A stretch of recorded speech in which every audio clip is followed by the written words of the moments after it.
O Poderoso Chefão, Coda, a morte de Michael Corleone.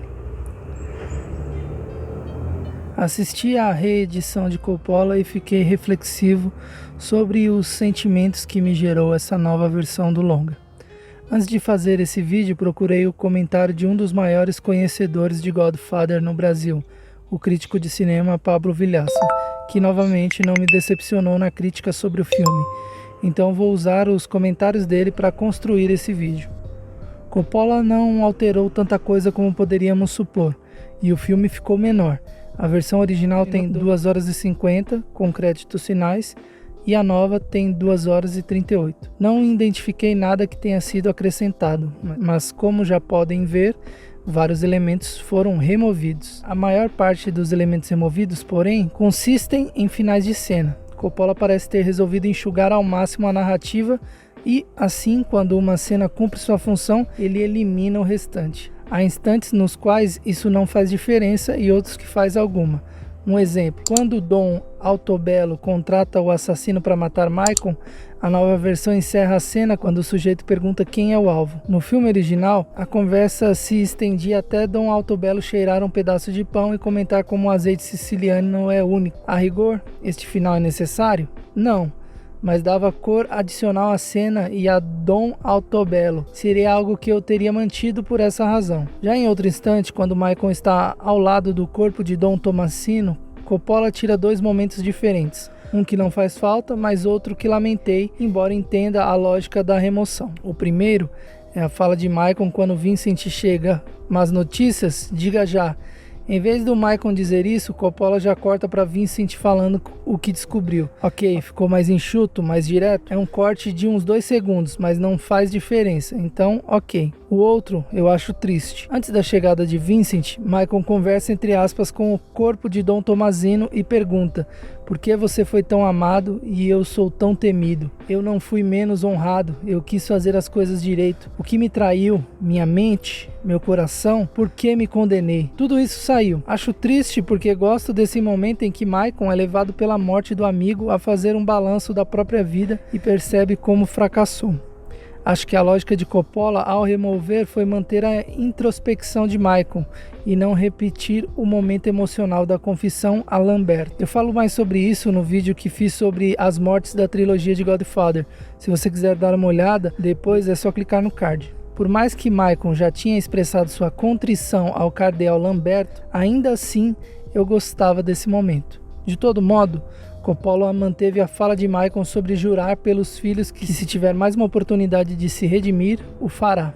Outros momentos removidos do filme foram no hospital. Não há mais a visita de Altobello quando Michael pedia ajuda, entre aspas. Há este falsamente, pois já sabe que é o traidor, e combinavam de ir a Sicília. Gosto do personagem e acho o ator Eli Wallach de uma fisionomia carismática, porém ambígua. Você olha pra cara dele, mas não tem 100% de certeza que ele é um bom homem. Mas esse corte não é algo que afeta o filme. Outra cena que caiu é aquela em que, num pequeno altar dentro do hospital, Connie, Vincent e Alneri conversam sobre o que fazer.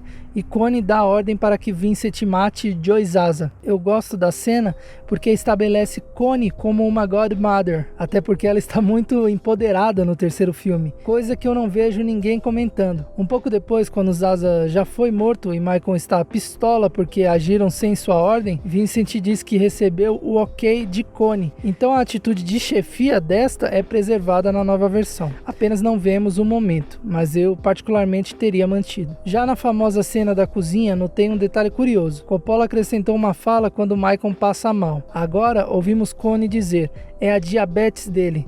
Possivelmente Coppola sentiu que havia quem não entendesse o que estava acontecendo com Michael. Só para salientar, Coppola não muda a montagem da cena. Ele acrescentou a fala de Connie. Outro momento rápido removido, quando Michael vai conversar com Lamberto. Antes víamos Dom Tomasino ser carregado para fora do carro. Agora isso não existe mais e a cena já começa com Michael e Lamberto andando no pátio. Agora vamos a 3 momentos que foram removidos e que eu concordo com o diretor. Primeiro, depois que Altobello apresenta Vincent a Lucchese e estes se afastavam, víamos Altobello caminhar em direção à câmera, satisfeito consigo mesmo e falando sozinho. Não mais. 2. quando Michael, Mary e Tony conversam em um pátio e Michael proíbe a filha de ver Vincent. A cena agora termina quando Mary diz não. Na versão original, ela repetiu não com mais veemência e depois saía correndo. Era artificial e realmente agora está melhor. 3. Durante o atentado à comissão, quando um dos Dons era metralhado, o víamos gritando, com a boca cheia de sangue: "Joey Zaza, seu filho da puta!" Eu sempre detestei esse plano. Além de falso, era uma forma óbvia de dizer quem havia planejado tudo. E nem foi o Zaza mesmo. Agora vemos o mafioso caindo, mas não há mais o grito. Ótimo. Outro breve momento, cuja saída dá um novo sentido, na cena com Michael e Vincent, na sala com o corpo de Tomasino. Vincent pedia autorização para agir. Michael acenava que sim e Vincent dizia para Connie: "It's done." Agora, Michael não faz mais o aceno positivo. Quando Connie entra, ele já diz a ela que tentou. E ele responde que não importa, Vincent sabe o que fazer. E aí Michael nomeia Vincent como o novo Dom. Gosto dessa alteração porque faz mais sentido narrativamente. Por que Michael autorizaria a ação de Vincent para depois dizer que tentou e ceder o poder? Faz mais sentido que ele diga que tentou, ceda o poder e aí Vincent decide o que fazer sem consultar Michael. Ficou melhor assim. No fim da ópera, víamos Anthony abraçando Vincent e os dois trocavam algumas palavras antes de Vincent ver o resto da família e dizer para Anthony: "Vá dizer oi." Isso saiu. E também gosto, porque agora quando Vincent vê a família de longe, isso deixa isolado, solitário. Mas agora vamos às duas grandes mudanças da nova versão: a introdução e o desfecho. E acreditem, elas fazem muita diferença e trazem leituras novas ao filme, como o próprio diretor menciona na nova edição. Coppola alterou a ordem das sequências no início do filme. Antes, começávamos com uma festa por Michael receber uma comenda do Vaticano e só depois, já com uns 20-25 minutos de filme, víamos a cena com o arcebispo Gildai, no qual negociam sobre a imobiliária. Coppola inverteu. Agora o filme abre com a conversa com o arcebispo. Isso é muito, muito, muito bom, por vários motivos. Primeiro, porque cria uma semelhança com os dois filmes anteriores. O novo plano de abertura passa a ser quase idêntico ao da parte 1, incluindo a inclinação de cabeça do Dom. Segundo, porque estabelece de cara o ponto central da trama, que é a negociação com o Vaticano.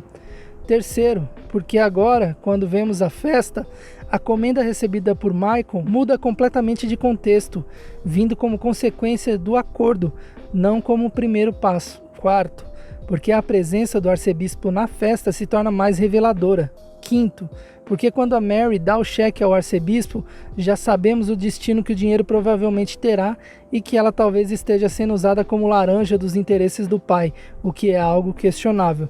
Pois Michael jura proteger os filhos, mas mente deliberadamente para talvez mostrar uma mudança de comportamento, tirar da visão dos filhos um mafioso mau para um filantropo bonzinho. Este último ponto, por sinal, ajuda a transformar Mary em uma jovem ainda mais ingênua e ansiosa para agradar o pai e se aproximar deste. Isso, aliás, torna a performance de Sofia Coppola mais eficaz por infantilizar mais a personagem e deixá-la mais ingênua na postura de agradar o pai e acreditar em suas mentiras. Sobre isso, por sinal, devo dizer que sempre apontei como a inexpressividade de Sofia Coppola não comprometia o filme porque se encaixava na personagem. Mary é uma jovem tímida, insegura e ansiosa. Uma atriz experiente faria melhor?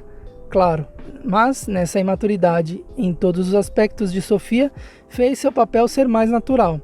E sexto, ao colocar a festa depois da reunião com o arcebispo, toda a postura de Michael se torna mais fácil de compreender. Muita gente costuma reclamar que o Michael da parte 3 é muito diferente, mais expansivo do que das duas primeiras partes. E é, mas com razão. Mas talvez agora fique mais claro para todos. O Michael da parte 3 é um homem infinitamente mais leve, porque finalmente a família Corleone está legítima, entre aspas, algo que ele tentou fazer a vida toda. Michael nunca se sentiu confortável como Dom. Ao contrário de Vito e Santino, lembre-se, ele sentia vergonha da família mafiosa, porém abraçou a responsabilidade como um homem leal a seu pai. Além disso, Kay sempre o fez se sentir culpado e embaraçado. Se a Polônia era a esposa ideal para um mafioso, por compreender e aceitar aquele mundo, Kay era independente e questionadora, e Michael nunca se sentiu confortável por saber que ela o condenava. Entretanto, Kay nunca deixou de amar Michael, e talvez por isso demorou tanto para se separar do protagonista. Agora, porém, como a primeira cena traz Michael dizendo que a família só tem negócios legítimos, talvez fique claro para mais pessoas porque ele está tão diferente. Além disso, a carta que ele escreve para os filhos, que antes abria o filme, fica mais eficaz na nova posição. Como já sabemos que os negócios da família são legítimos, a carta na qual Michael expressa querer se reaproximar dos filhos surge como uma continuação desta nova etapa, não aparecendo de modo tão súbito logo no início. O filme ficou mais forte com essa mudança. O novo desfecho. Há algo muito interessante no novo desfecho, mas também algo que considero desastroso. Na nova versão, o filme encerra antes que Michael caia da cadeira e morra cercado pelos cachorros. Em um trecho da festa de Michael, Vincent fala que Zaza é um traíra, que fala mal do Corleone pelas costas. Daí Michael provoca, perguntando se alguém que faz isso é um cachorro, e Zaza concorda. Nesse novo final, Michael termina o filme vivo. Mas esse não é o problema central para mim. Até vejo a beleza disso. Para ser sincero, claro, eu amo o final original porque trazia uma similaridade e um contraponto ao da parte 1. Se Dom Vito morria sob a luz quente no meio das plantas e brincando com seu neto, Michael morria numa luz fria no meio da terra, sozinho e cercado apenas por cães. Um resumo da vida que cada um levou. No novo final, porém, quando Michael coloca os óculos escuros, há o fade final e aí o mais importante surge na tela preta, uma frase. O único elemento realmente novo desta versão, além do título. Quando os sicilianos desejam a você Saint-Denis, isso significa por uma longa vida, e um siciliano nunca esquece. Então a primeira parte desaparece, e um siciliano nunca esquece, permanece por mais uns 2 segundos. A implicação é clara. Em vez de morrer, Michael está condenado a viver muito, mas sempre torturado por tudo que perdeu e destruiu. E como o filme chama A Morte de Michael Corleone, a ideia de que ele está morto mesmo em vida se torna ainda mais forte. Em essência, Michael realmente morreu, mas com a punição de permanecer vivo para saber disso. Eu gosto desse final. Não sei se gosto mais ou menos do que o original, mas gosto muito. São totalmente diferentes em sentido, mas igualmente eficazes. Inclusive, eu fiz uma análise sobre o perfil psicológico dos personagens da família. Se quiser dar uma olhada, é só clicar no card. Na versão original, entre a escadaria da casa de óperas e a imagem de Michael velho, a parte 3 trazia flashbacks de Michael dançando com Mary na parte 3, com Apollonia na parte 1 e com Kay na parte 2. Agora, há apenas a dança com Mary. Na minha opinião, não teve a mesma potência da edição original, só que aí Coppola tropeça em um detalhe muito feio. De certo modo, é um destino ainda mais trágico do que o original. Os 3 flashbacks são maravilhosos por 2 motivos. Primeiro, trazerem cenas de cada um dos filmes, isso é muito elegante e traz uma deliciosa nostalgia. Segundo, por ressaltar como Michael perdeu e destruiu todas as mulheres importantes da sua vida e a sua vida no geral por matar muitas pessoas, inclusive o próprio irmão. Ao deixar só Mary, Coppola quer salientar como a morte da filha foi a maior tragédia da vida de Michael. E ok, claro que foi, mas ao tirar as outras 2, o filme deixa de ressaltar como nada na vida de Michael valeu a pena e como este deixou um rastro de destruição. Esse é o único elemento da nova versão que eu lamento, a remoção desses 2 flashbacks. Ambas as versões, e insistirei nisso até morrer, são maravilhosas. Passou a ser clichê atacar a parte 3, mesmo ela tendo sido bem recebida pela crítica na época e ter sido indicada a vários prêmios. Mas sempre achei que era por Sofia Coppola ser um alvo fácil. Vendo os 3 filmes em sequência, como faço todos os anos, é algo que salienta a força do terceiro. As semelhanças com portas e janelas nos 3 filmes, das estruturas, dos temas principais, o fato de Kay ser vista saindo através de um batente quando Michael ouve sobre Tomasino, a composição de Vincent, que inclui gestos, traços e características de Vito, Santino, Fredo e Michael, a procissão que resulta na morte de Zaza fazendo eco à da morte de Dom Fanucci na parte 2, tudo. E até a metáfora central da família Corleone como sendo a história da América no pós-guerra se encerra perfeitamente com a morte de Mary.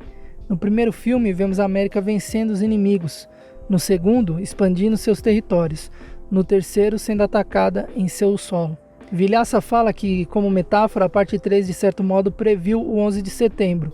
Era inevitável que depois de décadas de intervenções em outros países, os Estados Unidos fossem atacados em seu próprio solo e civis morressem, como Mary. E numa coincidência que sempre espanta o crítico, até a forma como Mary morre caindo verticalmente remete à queda do World Trade Center. Enfim, resumindo, não reconhecer o brilhantismo da parte 3 é um absurdo. E A Morte de Michael Corleone, é uma versão que em momentos consegue ser ainda mais sólida pela mudança do início e por alguns dos momentos excluídos, mas que não posso abraçar totalmente por causa dos 2 flashbacks finais removidos. Então qual versão será canônica para mim? Esta é a beleza da arte. Como ambas estão na minha mente, existem e estão no mundo, posso combiná-las. A minha versão tem a estrutura de coda, mas inclui os 3 flashbacks. Michael morrendo ou não, ambas as ideias são boas.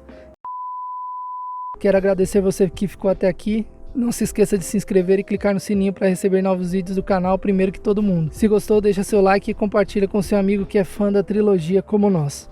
Quero agradecer ao caro colega de trabalho, Pablo, que eu admiro muito. E se você quiser ver o texto dele na íntegra, o link está na descrição. Muito obrigado pela sua audiência. Tchau.